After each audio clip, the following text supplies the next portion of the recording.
Have you ever ran out of propane in the middle of grilling?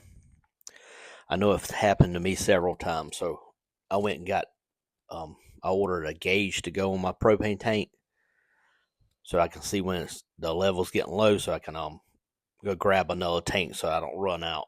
Um, but I'll show you in this video how to install it. The gauge is really easy to install. First, you want to disconnect the hose from the tank, and on the gauge it's got one bigger end and one smaller end, so the bigger end will fit right over the tank.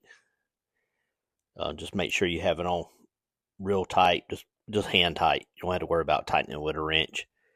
And then the other end, the hose will go right on, and do the same here. Just tighten it real tight, hand tight.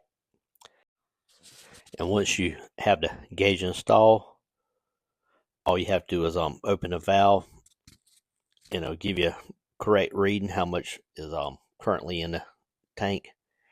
You see here, I recently got a new tank, so I hadn't used much out of it, so it's still pretty full. So if it's in the green, that's really good. If it drops down to the yellow, it's about time to get another one.